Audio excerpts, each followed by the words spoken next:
Hello guys and welcome back to my channel. This is Amir Kirtikar and I'm a first year MBBS student at GMC Mumbai. Finally, all those who appeared for NEET 2021, congratulations once more. I know you all are finally done with your NEET exams and most of you all might have scored according to your expectations. I hope so. The answer keys are released. I have gone through the paper. I'm going to make a separate video about the expected cutoff for 2021. But that will be coming up in the coming week mostly.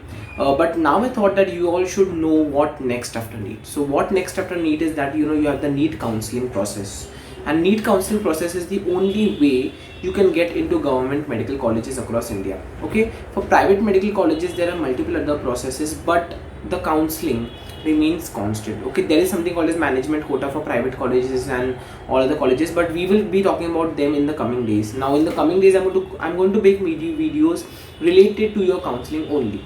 So now talking about the NEET counseling process. So my NEET was done on 13th of September 2020 and my result was declared on 16th of October 2020. So your NEET is also done around the same time, just one day before, like 12th of September 2021. तो तुम लोग का भी result within a month आ ही जाएगा. Now result within a month आता है, तब तक तुम्हें एज सच कुछ काम नहीं करना होता, बट मैं सजेस्ट करूँगा कि तब तक तुम अपने डॉक्यूमेंट्स रेडी कर कर रखो, because that is absolutely very necessary. I have made a separate video about the documents required for counselling process. I link it down over here. Okay, you can check it out because वो बहुत necessary है. मैंने वहाँ पे सारे documents cover किए जो मैंने ओरिजिनल जेरोक्स जो मैंने मेरे एडमिशन के वक्त मुझे रिक्वायर्ड थी. Okay, after your result is done on 16th of October, तुम्हें अगले 10-15 दिन कुछ नहीं रहेगा. बट उसके बाद मतलब हम लोग का रिजल्ट 16th October को डिक्लेयर होता है, तुम लोग का भी उसके अराउंड ही डिक्लेयर हो जाएगा, मिड अक्टूबर के अराउंड. उसके बाद आफ्टर 10 days हम लोग का राउंड 1 का काउंसलिंग चालू हो गया था. तो पहले AIQ की, that is all India quota की काउंसलिंग स्टार्ट होती है. The all India quota counselling last year it began on 27th of October 2020. तो this year also we can expect कि by the end of October the AIQ forms come out. तो उसमें क्या करना होता है, सबसे पहले AIQ के लिए you have to register yourself on the portal. Okay, on the NEET counseling portal. Okay, I will mention all the details about what portal it is and what this NEET UG counseling पर तुम्हें register करना पड़ता है. and वहाँ पे register करने के बाद you have to pay a registration fee. Now my registration fee being a caste candidate was 5,000 rupees last year. So normally the registration fee ranges from 5,000 to 10,000 rupees. If you get a selection through AIQ, then तुम लोग की fees से उतना deduct हो जाता है already. But अगर तुम्हें सिलेक्शन नहीं मिलता है AIQ के थ्रू, तो थोड़े दिनों बाद वो अमाउंट रिफंड हो जाती है तुम्हारे अकाउंट में. ओके, सो हम लोग का ऐसे था कि 27th October 2020 से लेकर 2nd November 2020 तक was the time for registering yourself, for paying the fees, and third thing, that is locking your preferences. Okay, now I filled approximately 4 to 5 preferences. According to me, अगर ये दिनों में तुम्हें एक rough idea आ जाती है कि तुम्हारा स्कोर कितना आ रहा है, तो स्कोर कितना आ रहा है, उसके बाद you can start short listing colleges from now. Okay, now what are your preferences. मैंने वो सारे भी बहुत सारे वीडियोस बना कर रखे हैं महाराष्ट्र के मेडिकल कॉलेजेस पर. ओके, जहाँ पे I have spoken about the eminent medical colleges, like 6 to 7 eminent medical colleges, and बहुत सारे और महाराष्ट्र में भी है. Other than Maharashtra, in other states also there are very eminent medical colleges. There are many good government colleges, and getting a government college is always good. You cannot think like you're in a government college and you're not in a good place. Okay, so तुम लोग वो सब short listing कर कर रख सकते हो before, like ये टाइम जो अभी तुम्हारे पास फ्री है वो. तो उसके बाद एक बार 3rd को हमारे काउंसलिंग एक दिन से डिले हो गया था काउंसलिंग, तो फिर वो हम लोग का बंद हो गया 3rd-4th November के अराउंड पोर्टल. एंड उसके बाद में उसका रिजल्ट आया था एक 3 दिन के बाद ऑन 7th. एंड मेरा सिलेक्शन AIQ के फर्स्ट राउंड से हो गया था GMC मुंबई में. तो उसके बाद मतलब ये था फर्स्ट राउंड ऑफ AIQ. तो फर्स्ट राउंड ऑफ AIQ हो जाने के बाद तुम लोग का आता है second round of AIQ. Second round of all India Kota begins approximately 10 to 15 days after that. मतलब हमारे टाइम पर तो अप्रॉक्सीमेटली 20th से के बाद चालू हो गया था. I am not very confirm about the dates. तो 10 to 15 days के बाद सेकेंड राउंड का शुरू हो जाता है. उसके बीच जब ये AIQ की काउंसलिंग चालू रहती है, पैरेलली स्टेट कोटा की काउंसलिंग भी चालू हो जाती है. तो एटलीस्ट महाराष्ट्र का तो मुझे पता है कि महाराष्ट्र की स्टेट कोटा की काउंसलिंग शुरू हुई थी 12 to 13 November के अराउंड. तो जब स्टेट कोटा की काउंसलिंग शुरू हो जाती है, यस, स्टेट कोटा के काउंसलिंग के लिए तुम्हें काफ़ी डॉक्यूमेंट्स रिक्वायर्ड होते हैं। AIQ के काउंसलिंग मतलब AIQ के फॉर्म रजिस्ट्रेशन के वक्त तुम्हें इतने डॉक्यूमेंट्स रिक्वायर्ड नहीं होते हैं। जो भी डॉक्यूमेंट्स तुम्हें देने होते हैं वो कॉलेज में ही सबमिट करने होते हैं। But for your state quota counselling you require a lot of documents beforehand. So that's why I'm telling you 1 month में get all your documents done, whatever documents you know you're going to require. I've made a video on the documents section, please check that out. Okay, so AIQ के वैसे 2 cap rounds होते हैं, round 1 round 2 and उसके बाद mop up rounds होते हैं। Mop up rounds बहुत चलते रहते हैं, but as far as I know government colleges के सीट्स राउंड्स में ही round 1 round 2 and first mop up तक फिल हो जाते हैं। ठीक है, उसके बाद आती है तुम्हारी स्टेट कोटा की काउंसलिंग। नाउ AIQ के लिए reservation everybody knows that 15% of seats in every college are for AIQ and 85% are for your state counselling. तो ऐसा होता है कि अगर तुम लोग को AIQ में से लग जाता है कोई college, then you are not qualified for the state counselling. Okay, and ऐसे भी होता है उसमें कि अगर तुम्हें AIQ के फर्स्ट राउंड में लेट्स सपोज कॉलेज A लगा, ठीक है, एंड वो तुम्हारा थर्ड प्रेफरेंस था, उसके बाद जब तुम कॉलेज A में एडमिशन लेने जाते हो तभी there they ask you that do you want to apply for upgradation, do you want to fill the retention मतलब तुम्हें जो कॉलेज लगा है वही तुम्हें कंफर्म कर देना है। एंड अपग्रेडेशन इज दैट कि तुम्हें उसके ऊपर, अगर वो तुम्हारा थर्ड प्रेफरेंस था तो उसके ऊपर के जो तुमने 2 कॉलेजेस फिल किए थे, you want to go for those.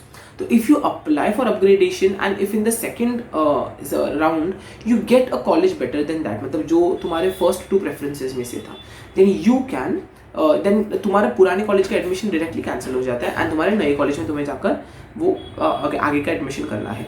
But this is only applicable for round 1 and round 2। Mop up rounds के लिए ये एप्लीकेबल नहीं होता।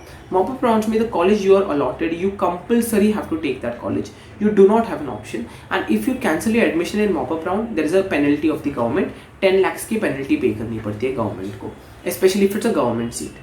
Okay, after that state quota के लिए भी सेम है, but both the counseling processes go on parallelly. ऐसे नहीं है कि पहले AIQ फिर स्टेट, महाराष्ट्र में दोनों भी प्रोसेसेस पैरेलली ही चलते हैं। ठीक है, उसके बाद what next you can do is तुम्हारा जो ये 2 कैप राउंड्स हो जाते हैं, स्टेट कोटा के भी 2 कैप राउंड्स होते हैं और उसके बाद मॉपअप राउंड्स होते हैं। तो मोस्टली गवर्नमेंट कॉलेजेस की सीट्स कैप राउंड्स में ही फिल हो जाते हैं। Government colleges seats are not pending till the mop up rounds. Okay, very rarely, मतलब 1-2 सीट्स बचे। एंड उसके बाद में उसके भी सेम रूल्स हैं कि जो तुम्हें कॉलेज अलॉट हो जाता है उसके ऊपर का अगर तुम्हें चाहिए तो तुम्हें अपग्रेडेशन के लिए बोलना पड़ता है, वरना you can directly fill your retention. Like मुझे फर्स्ट राउंड में GMC मुंबई अलॉट हुआ था, तो I was willing to take up GMC Mumbai, तो मैंने अपग्रेडेशन की अप्लाई नहीं किया था। I directly filled the retention form in that college. After that a very very important notice that as far as I know for Maharashtra कि AI की counselling की जो चॉइस फिलिंग होती है ना, you can change your preferences. मतलब अगर तुमने फर्स्ट राउंड में ये कॉलेजेस के प्रेफरेंसेस डाले थे तो सेकेंड राउंड में तुम चॉइस फिलिंग अलग से कर सकते हो। You can add colleges, you can subtract colleges from your choices filled, but for state counselling they do not allow you to change the preferences. Maharashtra के लिए जो तुम लोग फर्स्ट राउंड के वक्त जो चॉइस फिलिंग करते हो वही चॉइस फिलिंग लास्ट राउंड तक कैरी की जाती है। तो be very particular when you are filling your choices for your state counselling, because state counselling choices can not be changed again. Okay, after that all these rounds are done. इसके बाद जब mop up round भी खत्म हो जाते हैं उसके बाद ये सारे पहले सारे MBBS एंड BDS के एडमिशन प्रोसीजर्स हो जाते हैं, मतलब MBBS एंड BDS कोर्स। उसके बाद में बाकी सारे जो कोर्सेज है जैसे BPT that is physiotherapy, BOT that is occupational therapy, third that is your Ayurveda, then homeopathy, इसके सबके यूनानी मेडिसिन, इसके सारे काउंसलिंग प्रोसेसेस इसके बाद चालू होते हैं। तो यू कैन से कि इनके सारे एडमिशन प्रोसेसेस दिसंबर के टाइम पर चालू हो जाएंगे, बिकॉज ये जो दोनों राउंड्स मैंने बोले हैं ना, 2 कैप राउंड्स, ये नॉर्मली 15 दिसंबर तक खत्म हो जाते हैं।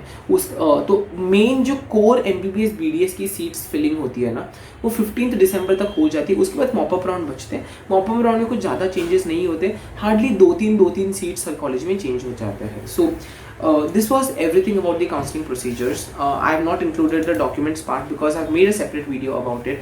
Please check out कि तुम्हें क्या क्या documents चाहिए and फिर ये video देखो. And I'm telling you कि counseling is not that difficult, but if you are ready with your things beforehand. काफ़ी बार होता है कि लोगों को score भी अच्छा आ जाता है, but because of they are not aware of the counseling procedures in and out, they generally they generally mess up the counseling process a bit.